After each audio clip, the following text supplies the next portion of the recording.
Now, what's the Project Rock? Talk to me about Project Rock. Oh, Project Rock. It's well, now it's being rebranded something else, but it was just basically a bunch of friends, guys that I play with, that I know from other bands like Tim Ripper Owens. He was in Judas Priest when Alfred was out of the band. As a matter of fact, that movie Rockstar. It was Yeah. based on his story. He did an interview with some journalist in some magazine, and somebody took the story of him being just a kid that replaced this superstar, Rob Halford from Judas Priest, and for all of a sudden he went from a tribute band to actually being in the real band, and they made a movie out of that story. So, but he's an incredible singer, and then guys like Teddy Zigzag, who play with Guns N' Roses, keyboard player, and James Kotak, drummer from Scorpions, and Kerry Kelly, who played with Alice Cooper. And we would just go to Russia, deep into Russia, Siberia, Kamchatka, whatever, not what's considered San Francisco and L.A., which is St. Petersburg and Moscow. We really went in deep in there, and just bring music to the fans. These are. We're talking about what? It's been 20, 25 years since the fall of the Berlin Wall, and this is a whole different Russia. Forget about Putin and all the conflicts going on, politically. Let's talk about the people. People are just fantastic, and they love American music, and they love rock and roll. And one of the things, the reason why they love it is because it was the music that they were not allowed to watch. There were no rock performers during the Cold War or music. It was all clandestine. You have to go in a basement, listen to the music with your headphones, and all of that. Was, yeah, you made sacrifices. A lot of people went to jail, went to Siberia because of embracing American music. And one of the things that I found that was really interesting was, I noticed this because, being from Cuba, I was exposed to Afro-Cuban music, Afro being the key word. Then when I came to the United States, I started listening to blues. Then I was exposed to African blues, where it comes from. And I'm going, my goodness, this music, Latin music and blues come from the same place, Africa, and they brought here through, the slaves. I don't know, it's a terrible period, in history, but that's how we got our American music, through that. One of the things you have to take into consideration is that the slaves in the Caribbean were allowed to play their percussion instruments because they were in Spanish plantations, whereas the plantations in the United States outside of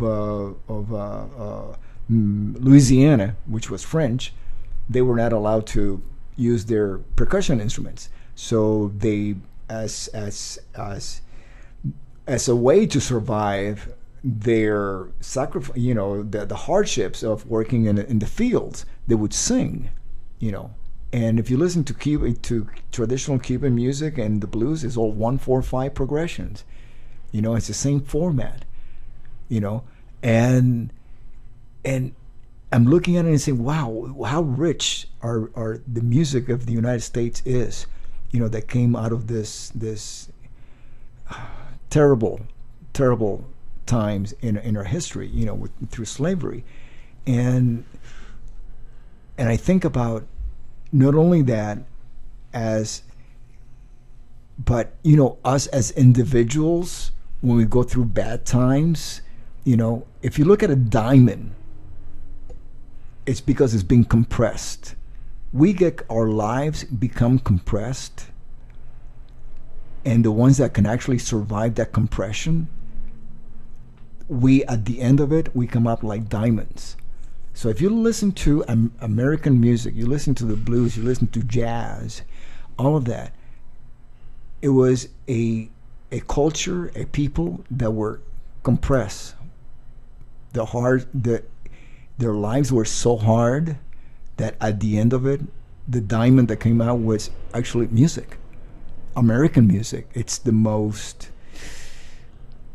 true form of American music that there is: jazz, rock and roll, blues, R&B, gospel. the soulful gospel that we know, where singers such as Aretha Franklin came from, and so on. And this is something that the rest of the world does not have in common with us. If you go to Russia, there's no African artists that have that influence in them. You know what I mean? It's not part of their culture. So when they listen to the blues, they're hearing something that, yes, it's about hope and faith, because that's what was happening in the field when they were working, under such conditions, the hope and the faith that someday all of this was going to end and they were going to lead better lives. That is universal. And you can hear it in the music, and you can hear it even really in the music, in the notes that are being played, all the pentatonic blues, scales and riffs and everything that comes through that music. And when you take that to a country such as Russia that had their own period of hope and faith through music to be able to survive their lives, they connect with it in a way that even most of Americans today cannot connect with. Because right now we're connecting with electronic music created by computers.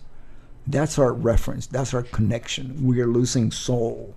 We're losing our connection with our heart and our soul, and our spirituality even. Because this is, if you listen to blues and jazz, it's very spiritual music, because that's where it came from, spirituality.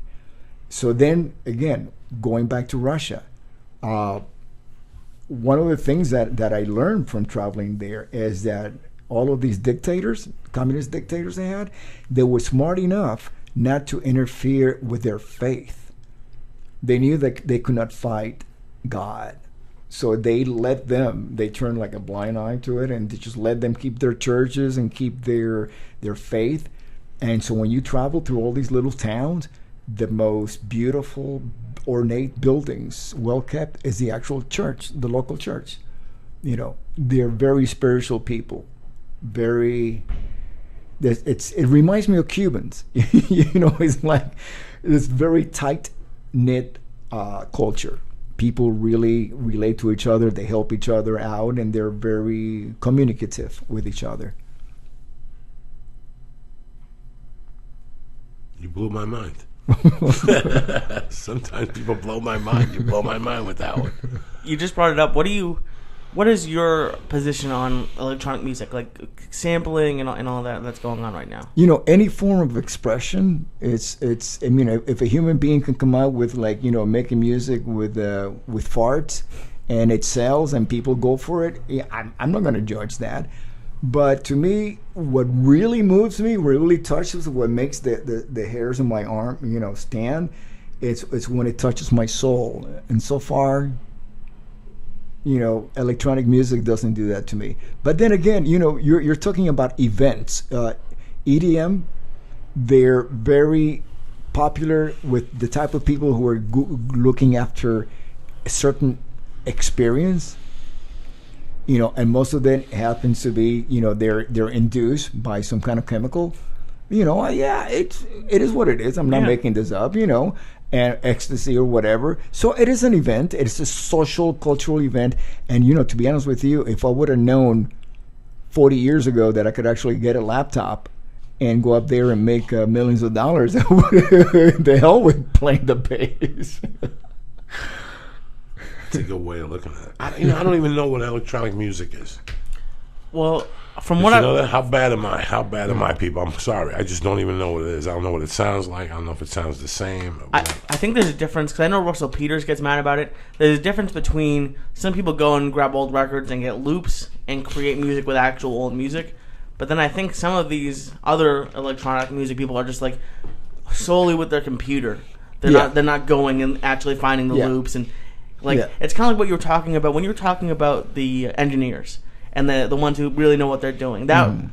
I really like that, because I'm a very techie person, and I would love to go see an old engineer in the old studio, not with a computer, but with the actual analog material, who actually knows what he's doing. So a great DJ who can go and pick up a record and mix it together and make it sound really awesome. I like that. But then again, I understand the dislike of just going on the computer and basically mashing it together. Yeah, and this is sort of an art to that.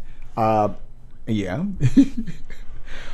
It basically, because music, it's supposed to move you. It's supposed to affect you, emotionally, and put you in a certain state. And if electronic music can do that to a human being, there you go. That's the individual has accomplished that. What's missing to me in electronic, EDM, electronic dance music, it's the message. And I think since there is no message, the individual can create their own message rather than to hear a song and even there might be certain metaphors, I mean, I know that there's writers that don't realize what their song is about, but there is a message in there that becomes your message. But then when music is delivered that intentionally there is no message whatsoever, then you're forced to create it yourself. And this, to me, is what EDM does. It's you fill in the blanks as a human being. How is this music touching you? What are you getting out of it? How's it making you feel, which is the most important thing about music. Especially if you're under ecstasy. Those events are huge. They're like 100,000 people, when that stuff came up, I was a little older, long in the tooth. I would go to more concerts now. Like last week, Ray Canella, my friend, came from Jersey. I had a band with him in the 6th grade. We had a band. We played the Beatles' Help from beginning to end. That's all we did. We lip synced. Yeah. And then we went loose. We'd do a Janet Jackson. We'd start off with the album, and then we played live. And he went to see Judas Priest the other night. I called him the next day, how were they? And he loved them. He loved the new guitarist. He loved the KK, Glenn Tipton. I think KK's gone. Yeah. And he said Halford sounded great, the whole thing. And I love all that stuff. And it's weird that I would go to that every other night. But it's such a fucking pain in the ass, Rudy. Yeah. I think when I was a kid, it was easier. When I was younger, I would take the train and you drank some beers. Yeah. But I got to tell you, the importance of that. And I had an experience recently. Back in 1983, Quiet Riot opened up for Judas Priest in England. So I got to watch him every single night. Spectacular. Yeah. Then you forget. Life goes on, and then recently the whole band, Judas Priest, did a rock and roll fantasy camp. And Halford, he had just had some back surgery and stuff like that, so he was taking it easy. I gotta tell you, when these guys, the real deal, opened their mouth, and we were just talking about James Brown, Rob Halford in the metal world, he is the real deal. He's the real deal, yeah. When he opened his mouth and he sing, he's like, I don't care who's in a tribute band, who's doing this and that. There's only one Rob Halford. And there's something about it, everything. Yeah, let me rephrase that. It's not something. Everything about his singing, his voice, is the real deal. And he does stuff that you have never heard or probably might never hear anybody else do. It's so... he's like nobody else.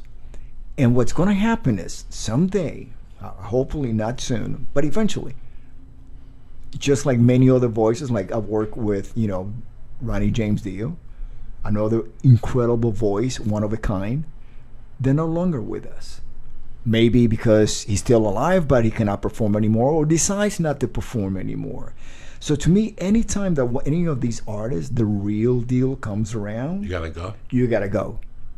You gotta go, because it's not only might be the last time, but it's a reminder. You must remind yourself of what the real deal really is all about, what it sounds like, what it looks like.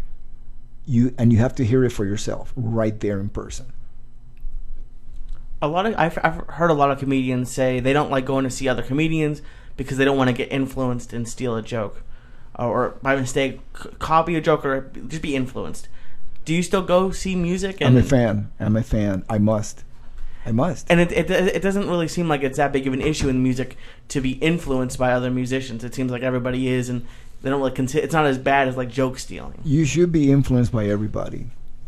Absolutely, everybody has something that's so unique about them. Truly, if you're dealing, especially the real deal guys. Yeah, I mean, guys that might not even be known for like being fast or whatever or heavy. Oh boy, yeah. Maybe it's the groove, the pocket.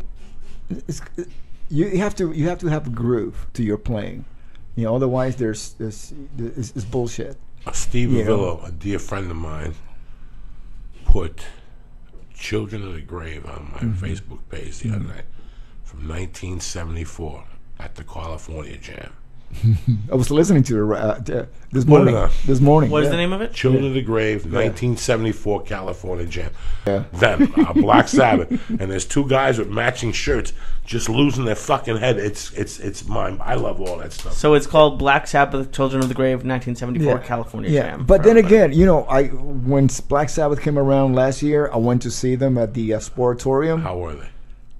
The real deal again. They were actually. I thought they were better than I've ever seen Ozzy and the guys, because I play with Ozzy, and then about the following year with Quiet Riot, we opened up for Black Sabbath on their Unborn. Was that the 1983? They had the little devil on Born Again with Ian Gillan on vocals. Yeah. Did you go see them? You went to see them this last time? Yeah, phenomenal. Everybody said they were phenomenal. Just phenomenal. Everybody phenomenal. Better than I've ever seen them. Everybody talks about John Gotti, and I think the baddest motherfucking guinea ever is Tony Iommi. I say I love him. I love him. Let me read the sponsors and we'll get you the hell out of here. Listen, man, it's always the problem with you. I don't have 10 hours. I wish I had 10 hours, because I consider you the real deal. You're the fucking. You too, my friend. Savage. The other night I was looking at mi hermano and shit. And it's crazy that we have, the Cuban thing between us, because I love it. It makes me. And today I went to jiu-jitsu. Yeah. And I get in, and some kid comes right over, and he goes, "¿Cómo está mi hermano? Duro feble." And I go, "You have feebles?" That's like a weird Cuban name. Yeah. I go, "You have family in Denver?" And he goes, "Yeah." "How'd you know?" I go, "I hang out with Danny." He goes, "Oh my God, my uncle's got cancer." We started talking. And more and more, he goes, "I listened to the podcast." And then he's a fireman. We talked, and on the way out, he gave me a Dick Van Dyke book. He knows that I learned how to speak English when I came from Cuba, watching Dick Van Dyke. Yeah. That was my show. That's how I learned to speak English. Yeah. And he gave me the book, and he goes, "This is for you, for all the excitement you bring me on the podcast." Wow. He goes, "One of the things I was coming to see was you do jiu-jitsu." He goes, "So I brought my suit, just hopefully you were here," and you came. And I just felt good. We were talking Spanish for a couple minutes. I got the Cuban pulled out of me when my mother died. Yeah. And I didn't have it again. I didn't have it again for like 5 years, and now I'm way deep in it again. I'm way deeper than I am. And my uncle called last night, my uncle that did the podcast for us. He's 76. And he goes, "I've made up my fucking mind." But he said all this in Spanish. "Ya se acabó. I'm taking you, your wife, the kid, my daughter, the boys, everybody. We're going to Cuba next summer." He goes, "Get your passport in order." So now I got to get my passport in order, at least to go to Cuba. They won't let me go to Canada.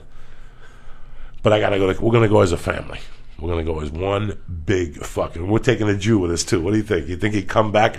If he went crazy over that, croqueta. They were like Los Polacos. That's where the Jewish community was in Cuba. Los Polacos, Los Polacos. Yeah. They arrived in Havana, from World War II. Running away from Hitler, Poland. There you go, bro. Yeah. Really? There's some Jews in Cuba? You kidding? Shit. Wow. If you go to South Beach, there's like South Beach. Temples everywhere.